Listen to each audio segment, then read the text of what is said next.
Ang ating mundo. Di ba? Gumagawa sila ng makakasira ng ating mundo. Kala mo, pag paanohan sila, nagtitirahan sila, parang ang gagaling nila. Pero ang ating Panginoon, hindi natutuwa sa kanilang ginagawa. Binigyan sila ng karunungan, pero anong ginawa nila sa karunungan? Ginamit nila sa kasamaan, gumawa ng mga kung ano-anong inimbentong pangpatay. No? Ang gusto ng Diyos sa atin, magmahalan tayo lahat. Hindi naman para sa atin yung inuutos ng Diyos. Para sa atin. Hindi naman para sa Kanya yung inuutos ng Diyos sa atin. Mahalin mo yung kapwa mo. No? Mahalin mo. Huwag kang gumawa ng masama sa iyong kapwa. Ano bang ginagawa niyang mga na yung bansa na yan? Parang hindi nakakabasa ng Biblia yan, mga yan. No? Diba? Ang Biblia nga nanggaling pa rin sa kanila. Doon sa Israel. Hindi ba? Pero sila yung marami ang mga pambomba. No? Lagi na lang may kaaway ang Israel. Umumod sila mahal ng Diyos. Inililigtas na Diyos. No? Pero hindi yan ang gusto ng Diyos. Ang gusto ng Diyos, tayo lahat ay magmahalan, mag-ibigan, magpatawaran sa isa't isa. Dapat yun ang manahan doon sa mga bansang nagpapaputukan. Siguro inuubos lang nila yung mga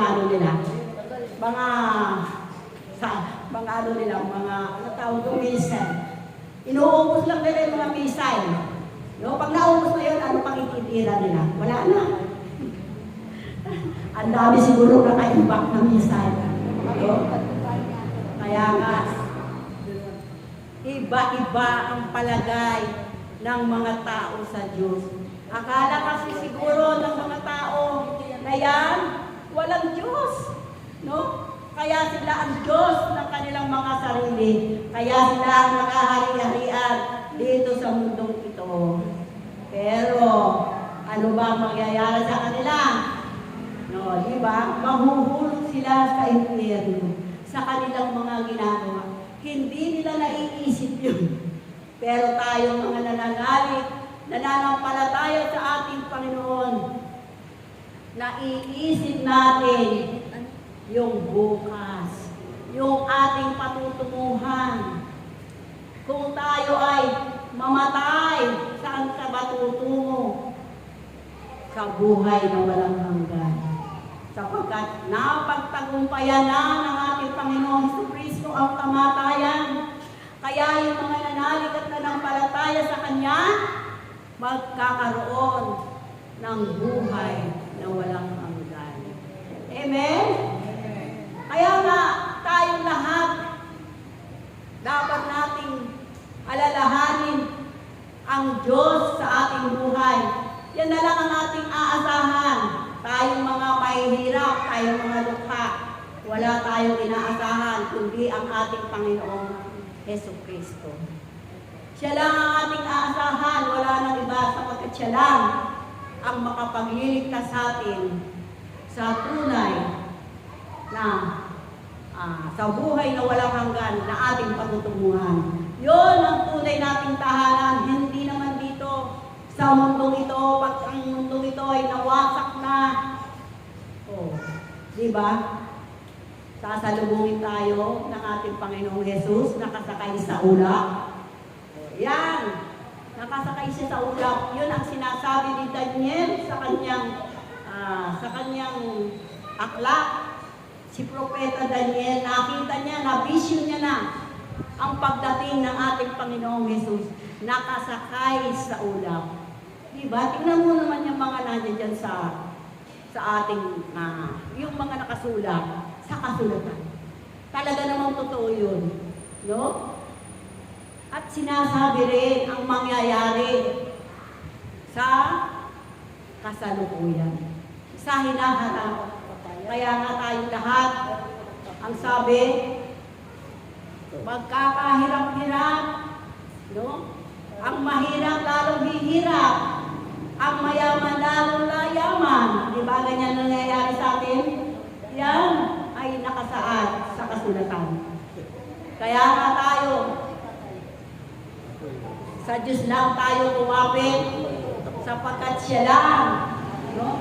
Kahit na anong yaman mo dito sa lupang ito, pero pagdating ng panahon, no? Doon sa buhay na walang hanggan, at hindi ka doon makarating, papunta ka sa impyerno, habang buhay na pagdurusa. Amen? Kapag tayo ay nabulit sa dagat-dagatang apoy ng impyerno. Yun ang pinakamahalaga dapat nating malaman na gawin sa ating buhay na tayo ay makarating doon sa tunay nating tahanan, sa tahanan ng ating Ama na nagbigay sa atin ng buhay, ang buhay na walang hanggan. Sino ang gusto makapunta doon? Sa buhay na walang hanggan? Lahat. Hindi pa ngayon. Gusto mo mauna?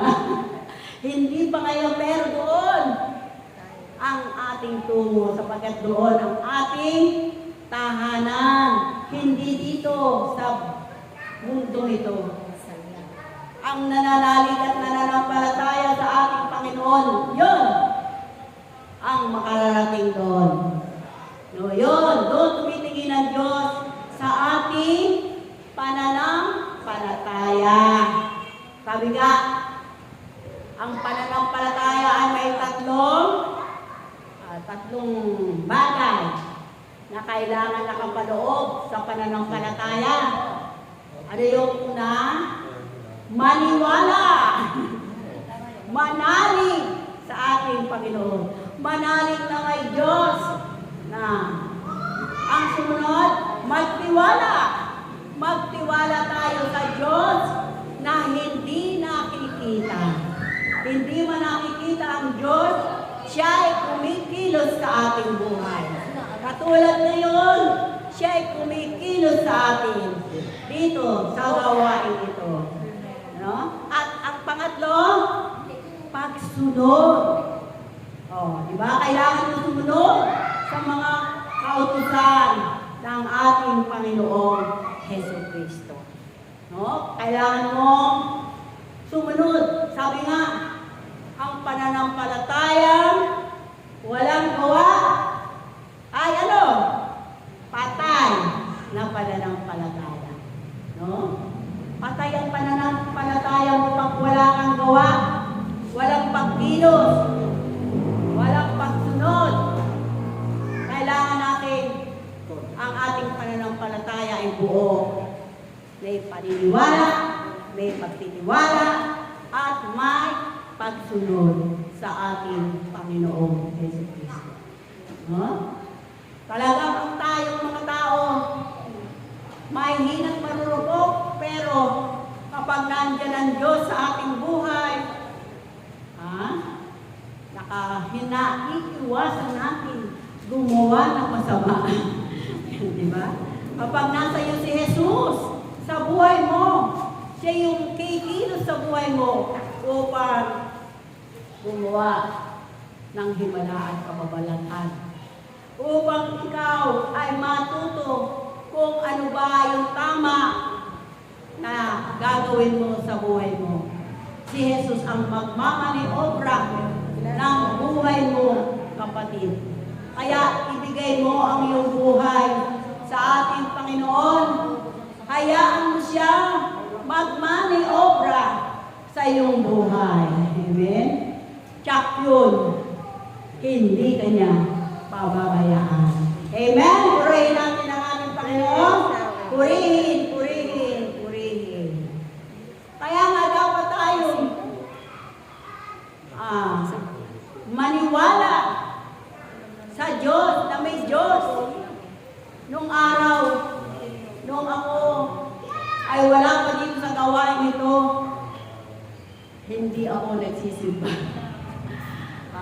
Kasi galing ako sa broken family. Kaya hindi na-introduce sa akin paano ba magsimba. Kaya nang ako'y magkapamilya, bahay at factory lang. Trabaho, bahay.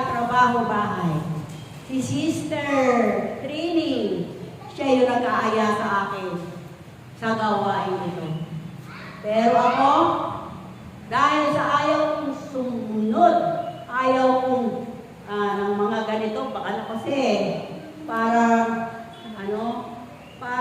siya sa buhay ko, sagaban. Sagaban kasi. Biruin mo, pumunta ka pa sa ganito, pumunta ka pa sa ganito. Kaya ayaw ko sumunod kay Sister. Pero makulit si Sister. At ang Diyos na ang kumilos para ako'y makarating sa gawain ito. Anong ginawa ng Diyos sa akin? Nag-frozen ang aking balikat, hindi ko maigalaw. Si Sister Trini, tinawag si brother para hilutin ang aking mga kamay. Kaya ako nakapag-seminar. Hanggang sa matapos ko yung seminar. At bumalik na yung aking mga kamay. Dahil yan sa paghilot. Pag-therapy sa akin yung brother. Akala ko hanggang doon lang. Tapos na, wala na. Sabi ni Sister sa akin, halika, punta tayo sa RP. Merong prayer meeting doon. Gabi na. Inaaya ako ng prayer meeting. Gabi. Sabi ko, naku, hindi alam ng mister ko yan. Hindi alam ng mister ko yung prayer meeting na yan sa gabi. Kaya kung gusto nyo, sumama ako sa inyo, sunduin ko. Ayan. Kaya nga ako sinusundo. Desundo. Hanggang ngayon, desundo pa rin. Kapag punta rito. Diba? Hindi makapuntang mag-isa. Desundo ako noon. Kaya tawag sa'yo si Desundo. Desundo. Yan. Kaya lang, nung tumagal, nagustuhan ko. Diba? Masaya pala ang buhay, kapatiran. Masaya palang magpunta sa mga bahay-bahay. Diba? Kumakain ka, libre. Ang sarap. Diba? Minsan yung isang kasama namin, assistant, pagkakasama namin yun, sumusundo sa akin si Sally. Sabihin, ano kaya ang handa? Ano kaya ang handa? Ay! Saka, nagandahan ako dahil marami akong nakilalang mga kaibigan. Dumami yung kaibigan ko. Dati, dito lang ako sa Rainbow. Bahay lang ako sa trabaho. Yun. Nakarating ako ng RP. Bahay-bahay doon. Nakakilala ko yung mga magkakapit-bahay doon. Diba? Napakaganda. Diba? Yun, ang naging ko. Kaya sabi ko, masarap pala. Kaya lang, natakot ako. Bakit? Sabi sa akin, mag-open prayer ka na. Ha? Mag-closing ka na. Ha? Mag-moderator ka na. Ano? At saka, magpapahayag ka na ng mabuting balita. Ayan. Sabi ko, mahirap yata yun na. Parang hindi ko kaya. Pero ayaw ko umalis sa gawain. Kaya nagdala ako ng lapis at papel, ballpen, notebook. Yan, sinusulat ko. Yung mga nagtotok, isinusulat ko yung kanilang mga isinasabi. Kasi hindi naman ako palabasa ng Biblia. Malinaw pa ang mata ko noon. Hindi ako nagbabasa ng Biblia nung nandito ako magbasa ng Biblia. Dahil, bakit ako natutong magbasa? Tinotokahan ako.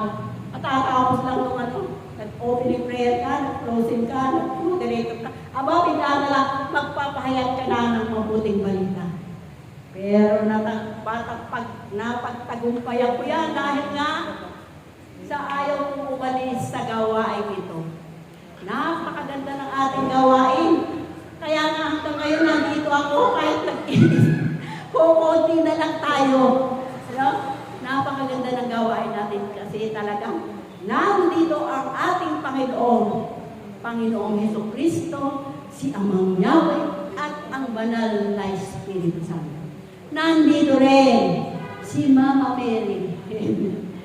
Na kung minsan nga, dati-dati hindi naman ako nag-rosaryo. Pero nung sabihin ni Mama Mary, kailangan mag-rosaryo, nag-rosaryo ako. Umaga, gabi. Sa umaga kasi nagdadasal lang ako. Pero napakahaba ng aking dasal. No? Kasi sinasama ko na yung aling kuya dito sa kayong yung Amang Yahweh. Pero sabi nga ng Panginoon, kahit maliit lang, konti lang na sabihin ko sa Panginoon, alam niya na yun. Alam niya kung ano yung ating gustong sabihin sa Kanya. Kaya nga huwag tayong mawala sa gawain ito. Magpatuloy tayo dito, lalo ng ganyan na gumagrabe na ang panahon ngayon. Siya lang ang ating maaasahan sa ating buhay. O, di ba? Tingnan niyo ang inyong mga buhay ngayon. Iba walang anumang kapahamakan tayong nararanasan. O, di ba? Nasarap ng tulong natin. Napakabuti ng Diyos. No? Kahit na nagkaganito ako, lumalapot ko, alam ko, palinawin ng Diyos ang aking mga mata. Pangako niya sa akin yan. Lilinaw yung aking mga mata at makikita ko siya paglinaw. Pati ang kanyang mga anghel, sabi, paglinaw ng aking mata, makikita ko ang ating Panginoon. Amen? Purihin natin ang ating Panginoon. Praise Yahweh.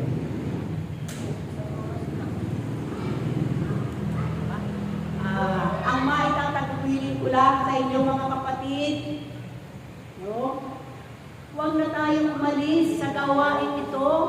Napakaganda ng ating gawain. Sa lahat ng nasamahan ko, na community, ito ang pinakamaganda kasi lahat nagtatrabaho. Lahat may kanya-kanyang gawain. Di ba? At dito ko naranasan ang katahimikan ng aking buhay. Na dati rin nung araw ang buhay ko, no, dahil may anak akong pasaway. No, meron akong anak na black sheep. Pero nung ako'y napasama sa gawain, nawala lahat. Ito lang pala yung dapat kong gawin. Sumama sa community ito, maglingkod sa Diyos, at purihin ang ating Panginoon. Amen! Purihin natin ang ating Panginoon. Hallelujah! Praise God! Hallelujah! Kaya ang ating pagkupiling ko lang, manatili tayo sa ating Panginoon upang manatili ang Diyos sa atin. Maglingkod ng tapat hanggang wakas. Ang naglilingkod ng tapat hanggang wakas, ang siyang maliligtas. Amen! Purihin natin ang ating Panginoon. Purihin.